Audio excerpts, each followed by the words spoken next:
Friends, before watching this video, I request you to subscribe my channel if you like the video. Good morning all of you. Today we are going to learn how to change the voice into active to passive voice. म्हणजे आपण आज change the voice active मधून passive कसा सोडवायचा या संदर्भात आपण आज माहिती घेणार आहोत. तर सर्वप्रथम परीक्षेमध्ये सूचना दिल्या जातात, त्या सूचनेनुसार आपल्याला एक्झाम्पल आपल्याला सोडवावं लागतं, बरोबर आहे की नाही? इथपर्यंत समजलं तुम्हाला? Okay. Now who will tell me the given sentence is active or passive? कोण सांगेल हे जे दिलेलं जे सेंटेन्स आहे हे ॲक्टिव्ह आहे की पॅसिव्ह आहे? कोण सांगणार? Why it is active voice? का? Okay, very good. Because the sentence is in simple past tense. Because this is the V2 form. क्रियापदाचं दुसरं रूप आलेलं आहे, म्हणजे आणि सब्जेक्टला महत्त्व दिलेलं आहे. नितीन बरोबर सांगतोय, म्हणजे हा सब्जेक्ट पुढे आलेला आहे. This sentence is in active voice. Then what we have to do now? We have to change it active to passive. म्हणजे आपल्याला ते ॲक्टिव्ह मधून आपल्याला पॅसिव्हाइज बनवायचं आहे. Then we have how many rules we have? आपल्याकडे किती रूल्स सांगितले मी तुम्हाला? We have 8 rules. किती नियम आहेत? एकूण 8 नियम सांगितलेत तुम्हाला मी, बरोबर आहे? एकूण 8 नियम. मग शेवटचे जे 3 नियम त्यांचा या ठिकाणी उपयोग नाही आहे. 3 नियम जसं की बिंग, इथं V4 नाही आहे, हॅव हॅज हॅड नाही आहे, मॉडल ऑक्झिलरी वर्ब नाही आहे. म्हणजे आपले फक्त 5च नियम इथं उपयोगात येणार आहेत, बरोबर आहे का? मी काय बोलतोय ते काय? आपले शेवटचे जे नियम आहेत कोणते? V4 वाला नियम. V4 आहे का इथं? म्हणजे या ठिकाणी आपल्याला बिंग वापरण्याची गरज नाहीये. बरं, हॅव हॅज हॅड आलाय का? नाहीये, म्हणजे या ठिकाणी बीन देखील वापरण्याची गरज नाहीये. आणि मॉडल ऑक्झिलरी वर्ब आहे का? नाहीये, म्हणजे तिथं आपल्याला बी वापरण्याची गरज नाहीये. ठीक आहे, हे लक्ष. आता चला, we have the 5 rules. According to our 5 rules, let's we change this sentence into active to passive voice. Now, first rule is, what is the first rule? पहिला नियम सांगा. We have to change subject and object. Exchange. We have to exchange the subject and object because in passive voice this sentence is active. Okay, this sentence is inactive and we have to do it into passive voice. Okay, in passive voice who is important? Passive voice मध्ये कोण important आहे? who is important in passive voice? object is important. Okay, then we write the position. हे कर्ता आणि कर्माची आदला बदल केली. Now the second rule is, दुसरा रूल आहे, second rule is काळानुसार. According to the tense we will use helping verb. Then in this sentence there is no helping verb. या ठिकाणी हेल्पिंग वर्ब नाही आहे. Then which helping verb we will use? या सेंटेन्समध्ये the given sentence in which helping verb we should use? In simple past. This sentence is in simple past. Simple past मध्ये we use was were. Very good, was were. Okay, this 2 helping verbs, but we have to use just one helping verb according to this word. The position, singular form. Position काय रे? Singular आहे, एक वचन आहे position. If there is a positions then we will use were, and there is a singular form of position then we will use was. Okay, second rule झाला आपला. second rule झाला. Third rule सांगा मला, कोण सांगेल? Third rule, we use V3 form. क्रियापदाचं तिसरं रूप V2 आहे बघा. हा टूकचा V3 taken. Very good, taken. Very good, taken. 3 नियम झाले आपले. The 4th rule is use by. वापरला का? समजतंय तुम्हाला? बाय वापरला. 4 नियम झाले. And the last one is काय? सर्वनामाची द्वितीया, सेकंड फॉर्म ऑफ प्रोनाउन. सांगा मग त्या ठिकाणी देचं काय होईल? Very good, them. We have return active to passive voice. हे समजलं तुम्हाला? काय बोलतोय ते? मी पुन्हा पुन्हा सूचना देणार नाहीये. आपण फास्ट जास्तीत जास्त आपण उदाहरण सोडूया. पुन्हा पुन्हा त्या सूचना देणार नाहीये. बघूया आता किती विद्यार्थी लवकर उत्तर देतात ते. ठीक आहे. हां, लेंड मीन्स उसने देणे. लेंड म्हणजे काय? उसने देणे. चला, शी विल लेंड मनी. सांगा. This sentence is in active voice. Okay, active वॉइसचा आहे. Now we will change it into passive voice. Then tell me how did you find it this sentence is in active voice. हे वाक्य active voice आहे, तू कसं शोधलं? Because this is the modal auxiliary verb. हे modal auxiliary verb आहे. आणि मी तुम्हाला काल काय सांगितलं होतं? मॉडल ऑक्झिलरी वर्बच्या बाजूला केव्हाही कितवं रूप राहतं? V1 राहतं. हे कालच्या व्हिडिओमध्ये सांगितलं तुम्हाला. V1 म्हणजे V1 आहे ना, म्हणजे हे ॲक्टिव्ह वॉइस असतं. चला, now let we change it into passive voice. Subject आहे, हा वी आहे आणि हा ऑब्जेक्ट आहे. Okay, change the voice. Money. Next, shall will जोडी आहे. शाल विल जोडी, शाल कुणासाठी वापरतात? आय आणि वी राहिला असं तर इथं आय आणि वी का मग? हां, मनी वेल. चला, मॉडल ऑक्झिलरी वर्बचा नियम सांगा. शेवटचा नियम बी टाकला. हा आपला नियम आहे, शेवटचा नियम बी कधी वापरतात? मॉडल ऑक्झिलरी वर्ब असेल तर त्याच्याच बाजूला बी लिहितात. चला, तिसरा नियम लेंट ट लागेल. Lent now. चौथा नियम बाय. पाचवा नियम her. Okay, very good. Okay, now another example let we C.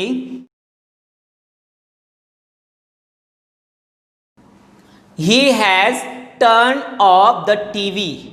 Okay, look at this sentence. Turn off is a phrase येते. टर्न ऑफ एकच शब्द येतो. टर्न ऑफ फ्रेज येते. ठीक आहे. चला, दिस सेंटेन्स इज ॲक्टिव्ह और passive? Subject plus have has plus V3 plus object. Okay, now this sentence is which tense? Tell me. Present perfect tense. Subject plus have as plus V3 plus object. Present perfect tense. Now let me change it into passive voice. Okay. Now first rule is exchange of subject and object. Okay. First rule, the TV. The second rule is use helping verb according to the tense. Has ला जोडी आहे का? Has ला जोडी have has. जे सहाय्यकारी क्रियापद असतं तेच वापरायचं, फक्त जोडी. इथं हॅजला जोडी आहे, मग हॅव वापरायचं की हॅज ते ठरवायचं आधी. हॅजला जोडी आहे हॅव हॅज. मी हॅज बद्दल बोललोय तुम्हाला.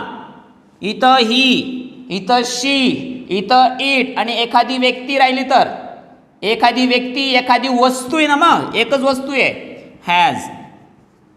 चला, कोणता शब्द टाकू आपण? हॅव हॅज ॲड वाला नियम. बीन टाकायचा आहे, विसरायचा नाही. नेक्स्ट, तिसरा नियम, क्रियापदाचं तिसरं रूप टर्न. ईडी लावायचा, टर्न ऑफ. चौथा, by him. Okay, the TV has been turn off. बघा, तुम्ही परीक्षेमध्ये ऐकतायत का? मी खूप महत्त्वाचं सांगणार आहे आता. परीक्षेमध्ये हे वाक्य नसतं आणि एवढंच वाक्य दिलेलं असतं. You are asked change the voice. तुम्हाला विचारलं जातं चेंज द वॉइस करा. परीक्षेत तुम्हाला विचारलं जाईल चेंज द वॉइस करा या वाक्याचं. बघा, the TV has been turn off. TV बंद केली गेली. बंद करणारे कोण आहे या वाक्यात? बंद करणारे आहेत का? TV बंद केली. या वाक्याचा मराठी अर्थ आहे TV बंद केली गेली आहे. अरे पण बंद करणारे दिलेत का त्याच्यात? दिले नाहीत ना. दिले, टेन्शन घ्यायचं नाही. अशा वाक्यांमध्ये वाक्य असताना आपण सर्वप्रथम काय सांगितले? हे सेंटेन्स ॲक्टिव्ह आहे की पॅसिव्ह आहे कसं ओळखणार? कसं ओळखायचं? फॉर्म्युला लावा. आता हे परीक्षेमध्ये आलंय, तुम्हाला परीक्षेमध्ये येते. ठीक आहे. आता सर्वप्रथम या वाक्याचं फॉर्म्युला लावा. सांगा. सब्जेक्ट मानायचा. हा सब्जेक्ट नाही आहे, हा ऑब्जेक्ट आहे, हे मला माहिती आहे. परंतु सब्जेक्ट सुरुवातीला सूत्र लावताना सब्जेक्ट मानायचा. हॅजला जोडी आहे have has. Subject plus have has plus बीनवाला येतोय बघा. बीन प्लस तिथं V4 आहे बीनवाला सूत्रामध्ये. आपण पाठांतर केलेले बघा ते प्रेझेंट परफेक्ट कंटिन्युअसमध्ये. Subject plus have has plus been plus V4. इथं V4 आहे का? नाही आहे. म्हणजे याचा अर्थ लगेच कळतं हा पॅसिव्ह वॉइस आहे. सूत्र लागलं नाही पॅसिव्ह वॉइस आहे, पण पॅसिव्ह वॉइस कोणता काळ आहे, काळ पण ओळखायचा आहे. सांगा मला कोणता काळाचं पॅसिव्ह वॉइस आहे. हॅव हॅज प्लस V3 वाला सांगा. Subject plus have has plus V3 वाला सूत्र सांगा पटकन.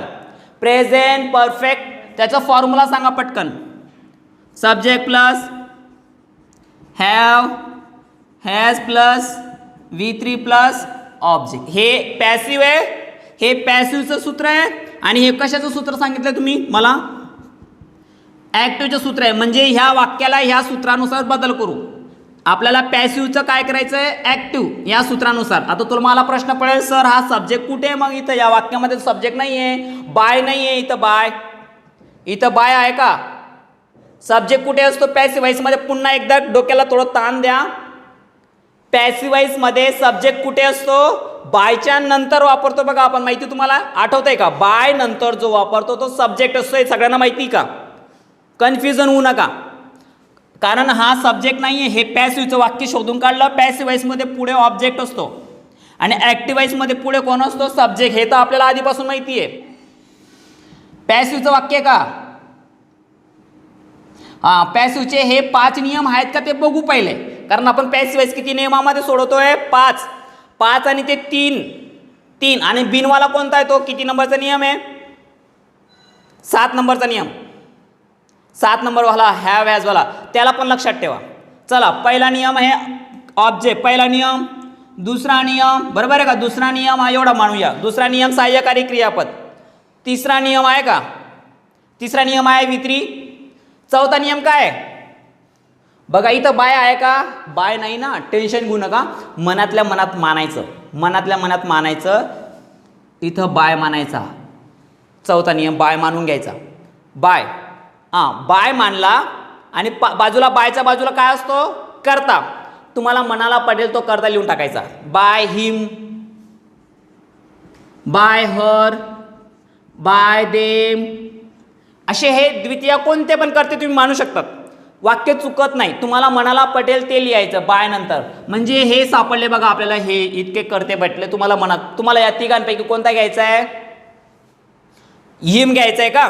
हा जर या ठिकाणी असेल बाय नंतर हिम असेल तर मग आपला हा जो ॲक्टिव्ह वॉइसचा फॉर्म्युला तो काय मागतोय, सब्जेक्ट मागतोय. मग आता हा जो ही असेल तर हिला पुढे आणा, हिला पुढे आणा. व्हेरी गुड, ही केला. ते द्वितीय आहे तिकडे, पुढे येताना प्रथमा होईल, फर्स्ट फॉर्म येईल. चला हॅव वापरणार की हॅज वापरणार, इथं फॉर्म्युलामध्ये सब्जेक्ट झाला, बाजूला हॅव हॅज आहे, काय वापरणार, ही साठी हॅज वापरतात का. सारे ग म करतात, सारे ग म प द नि सा, सर हॅज घ्या असं आहे का, काही नाही ना, नियम आहेत त्याचे. हॅज V3 कुठे, V3 करा. टर्न ऑफ, चला V3 पण झाला. ऑब्जेक्ट पुढे असतो, द TV. पॅसिव्हचं आपण काय केलं, ॲक्टिव्ह केलं ना. हे समजलं पाहिजे आपल्याला जास्तीत जास्त. हे म्हणजे तुम्हाला पॅसिव्हमधून ॲक्टिव्ह करता आलं पाहिजे, ॲक्टिव्हमधून पॅसिव्ह करता आलं पाहिजे. कळलं का. चला नेक्स्ट एक्झाम्पल बघूया आपण. वेज, कॅटने काय केलं, ड्रॉप पाडलं खाली. द वेज म्हणजे काय रे, फुलदाणी, फुलं ठेवतो त्याच्यामध्ये, फुलदाणी त्याने खाली पाडलं कॅटने. चला ना first what we have to do, we have to find out this sentence is active or passive voice. मग मला सांगा हे हे वाक्य ॲक्टिव्ह आहे की पॅसिव्ह आहे, सांगा मला. सब्जेक्ट मानायचा, नंतर V2 and object. Okay, then this sentence is active voice. Okay, now we have to change this sentence into passive voice. Okay, then first rule is subject and object exchange करायचा आहे. the ways, पहिला नियम. दुसरा नियम, काळानुसार सहाय्यकारी क्रियापद. this sentence is in simple past. in simple past we use, simple past मध्ये कोणते यूज करतो आपण, helping verb, was or were. मग the ways एकच आहे, was. तिसरा नियम, क्रियापदाचं तिसरं रूप ड्रॉप्ड. चौथा बाय. आणि पाचवा सर्वनाम वापरायचं का रे, नाही. नाम असेल द कॅट नाऊन आहे तसं आहे, जसं आहे तसं cat. Okay. The vase was drop. Vase काय झालं, ड्रॉप, खाली पाडलं. पाडणारे नंतर असतात, पॅसिव्ह वॉइसमध्ये करता शेवटी असतो. The cat. अशा प्रकार समजलं नाही सेंटेन्स. सहज चेंज द वॉइस करता येतं आपल्याला. आता now the another sentence we will see. He put the candle. हां सांगा मला आता. First find out the tense. Tense शोधून काढू. सब्जेक्ट प्लस बघा पुट. पुटचे 3 फॉर्म सांगतो तुम्हाला. Put, put, put. V1, V2, V3. V4 putting. Okay. म्हणजे हे जे ना आता V1 पण आहे आणि इथं V2 पण सेम आहे. मग आपला फॉर्म्युला आहे, जर हे सिंपल प्रेझेंट राहिला असता, सिंपल प्रेझेंट टेन्समध्ये एक तर V1 / V5 आहे. मग V5 कधी वापरतात, इथं समजा सिंपल प्रेझेंट टेन्स मानला, हा काळ आपण सिंपल प्रेझेंट टेन्स मानला. सिंपल प्रेझेंटमध्ये V1 किंवा V5 वापरतो. पण V5 कुणासाठी वापरतात, इथं ही राहिला असता तर ही, शी, इट. मग इथं ही आहे, इथं यस नाही आहे, पुट्स नाही आहे. म्हणजे हा V1 म्हणजे सिंपल प्रेझेंट टेन्स नाही आहे, हा सिंपल पास्ट आहे.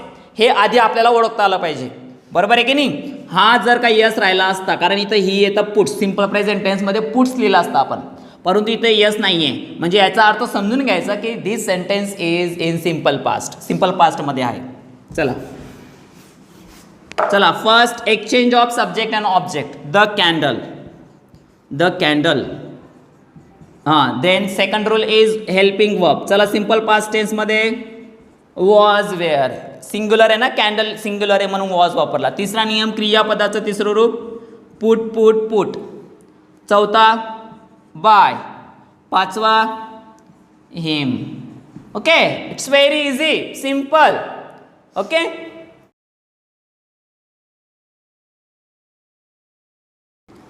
She translates the text. Now, first, tell me if this sentence is active or passive voice. सांगा मला हे active आहे की passive voice आहे. Subject मानूया. Subject plus V5.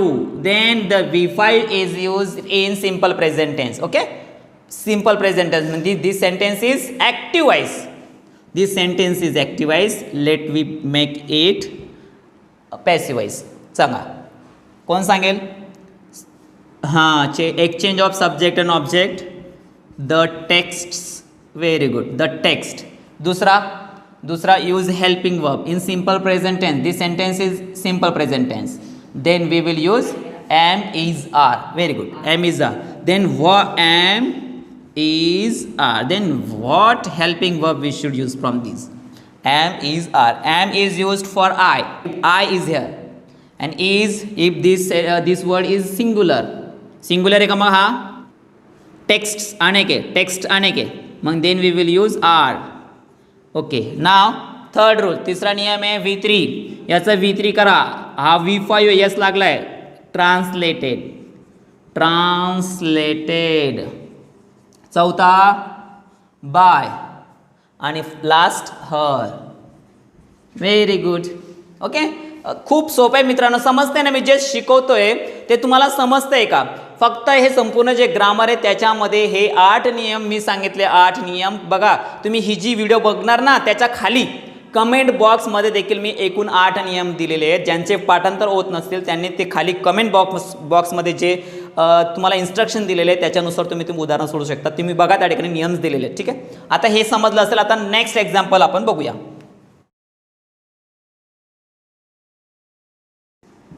Okay. Nisha is eating an ice cream. Okay. Tell me this sentence is active or passive voice. Okay. Active voice. Okay. This sentence is in active voice. Tell me how you find out this sentence is active or passive voice. कसं शोधलं. Because this sentence is in present continuous tense. We have the formula of present continuous tense. Am is are plus V4. Now change. Subject आहे, हे verb आहे आणि हे object आहे. Okay. मला सांगा पॅसिव्ह वॉइस बनवायचं आपल्याला. पहिला काय घेऊ आपण. Ice cream. Okay, ice cream. Now helping verb. इजला जोडी आहे, इजला जोडी आहे. मग इथं इज घेणार, ॲम घेणार की आर. Am is are. मग आईस्क्रीम एकच आहे, इज.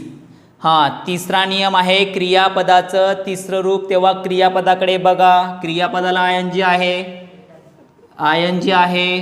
मी ज्या पद्धतीने सोडवतो त्याच पद्धतीने हे वाक्य सोडत चला. बीनवाले, बिईंगवाले. तिसरा नियम आहे का, घाई अति घाई संकटात नाही. ऐकून घ्या, मी ज्या पद्धतीने सांगतो त्याच पद्धतीने सोडवा, आयुष्यात कधी चुकणार नाही. तिसरा नियम सुरू आहे आपला. तिसरा नियम आठवायचा. क्रियापदाचं तिसरं रूप. तेव्हा क्रियापदाकडे एकदा नजर टाका. क्रियापद दिसलं परंतु त्याला आय एन जी आहे, आय एन जी बाहेर काढला. आपण बी शब्द लिहायचा, तो आय एन जी याच्यात टाकून द्या पहिले. अशा प्रकारची क्रिया करायची. अतिघाईमध्ये डायरेक्टली V3 वापरतात या जागेवर तुम्ही, बिईंग विसरून जातात. बिईंग कधी V3. तिसरा नियम आहे क्रियापदाचं तिसरं रूप. तेव्हा क्रियापदाकडे बघा, त्याला आय एन जी लागला आहे, आय एन जी टाका पहिले. त्याचा बंदोबस्त केला आय एन जीचा. आता इट, इटचं V3 इटन. चौथा बाय आणि हां noun, it is noun. Then we write it as it is. Nisha, Nisha जसं आहे तसं लिहू शकतो आपण डायरेक्टली. सर्वनामांची द्वितीय लिहितो आपण. ओके, कळलं तुम्हाला एकूण नियम. आपण सर्व नियम एकाच वेळेस सोडून टाकतोय. ठीक आहे, अजून काही कुणाला काही अडचण येते मला विचारा, सांगा. ही हेल्प्स मी, सांगा. First, find out the sentence is if it is active wise और पॅसिव्ह वाइज. सांगा. Subject plus V5 plus object. बरं मला सांगा, हे ऑब्जेक्ट आहे का? या वाक्यामध्ये ऑब्जेक्ट आला आहे का ते पण शोधता आलं पाहिजे. सांगा, ऑब्जेक्ट आहे का? कसं विचार, ऑब्जेक्ट आहे की कसं शोधायला लावलं तुम्हाला? क्रियापदाला काय आणि दोन शब्द हे विसरू नका. फक्त कायच नाही आहे, कोणाला पण विसरायचं नाही आहे. चला, काय मदत करतो, हे उत्तर आलं पाहिजे. हा शब्द मदत करतो, मदत करतो. काय करतो हे उत्तर आलं का? मला काय करतो, मला असं येतं एक उत्तर नाही. बरं याला विचारू, मदत करतो कोणाला? कोणाला? मला. मी म्हणजे मला. आलं का? म्हणजे ऑब्जेक्ट आहे, ऑब्जेक्ट आहे म्हणजे ऑब्जेक्ट पुढे घेता येईल आपल्याला, ऑब्जेक्ट पुढे घेता येईल. मग आता मला सांगा, हा मी आहे, हा द्वितीय, त्याची फर्स्ट फॉर्म काय आहे? आय. Very good, I. हां, the second rule is helping verb. मग सिंपल प्रेझेंट टेन्समध्ये helping verb am, is, are. मग आय आला इथं, आता आय आला सांगा. व्हेरी गुड, एम वापरायचा. चला, तिसरा रूल आहे हेल्प. चौथा रूल आहे बाय आणि हा हिम. ओके, बघा अगदी सोपं आहे ना.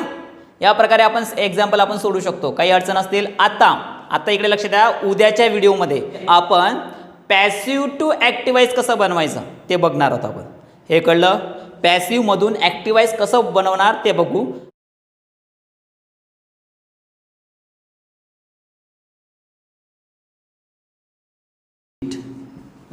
शेक्सपियर रोट रोमिओ ज्युलिएट. आता मला सांगा बघा, इनवर्टेड कॉमामध्ये दिलेलं आहे ना, तर हे काय आहे? त्या पुस्तकाचं नाव आहे, त्या पुस्तकाचं नाव दिलं आहे. त्या रोमिओ ज्युलिएट पुस्तक लिहिलं होतं त्यांनी. चला, we have to change this sentence. Okay, first find out if this sentence is active or passive. मला सांगा, ॲक्टिव्ह आहे की पॅसिव्ह आहे? सब्जेक्ट लिहिणारा कोण आहे? लिहिणारा पुढे आहे, शेक्सपियर लिहिणारा आहे, तो पुढे आला आहे subject.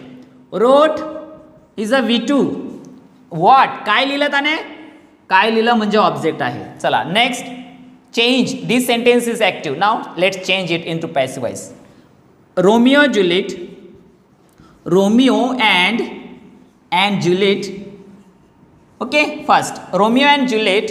Second helping verb in simple past we use was, were, was. हां, बाकीचे काय म्हणतील बघा.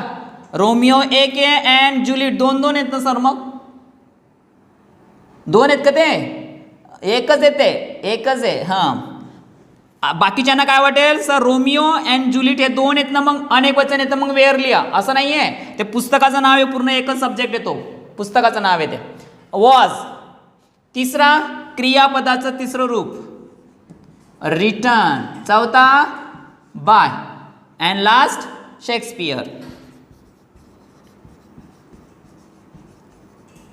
ओके, अगदी सोपं आहे ना. काही अडचण येत असेल तर सांगा मला, जर का समजत नसेल तर विचारून घ्या. प्रॅक्टिस हर एक प्रकारचे आपण उदाहरण घेतले, सोडवलेत, तर आशा करतो अगदी सोपं आहे चंदबाई, सर्वांना समजलं असेल. काही अडचण आली तर नक्कीच कमेंट करत चला. अजून काही अडचण नवीन वेगळं, आता उद्या आपण पॅसिव्हचा ॲक्टिव्ह करणार आहेत. सर्वप्रथम आपल्याला काय पाहिजे, हे ॲक्टिव्हचं पॅसिव्ह जर यायला लागलं तर तुम्हाला पॅसिव्हचं ॲक्टिव्ह बनवता येईल, सहज येतं. पण तुम्हाला ह्या सर्व नियम तुम्हाला माहिती पाहिजे. कोणते नियम, हे 5 नियम तर आहेत. बीन कधी वापरतात, बीन आलेलं वाक्य हे पॅसिव्हचं असतं, बीइंगवालं वाक्य पॅसिव्हचं असतं, बीवालं वाक्य पॅसिव्हचं असतं, हे ना, समजते तुम्हाला. हे जर का तुम्हाला लक्षात आलं तर तुम्हाला लगेच कळेल हां पॅसिव्ह आहे म्हणजे आपल्याला ॲक्टिव्ह बनवायचं आहे. मित्रांनो, अशा प्रकारे आपण आज चेन द वाईस म्हणजे ॲक्टिव्हचं पॅसिव्ह कसं बनवतात याचे जास्तीत जास्त प्रॅक्टिस एक्झाम्पल आपण आज घेतलेले आहेत. मित्रांनो, माझी ही व्हिडिओ आवडली असेल तर नक्कीच लाईक करा, शेअर करा आणि सबस्क्राईब करायला विसरू नका. धन्यवाद.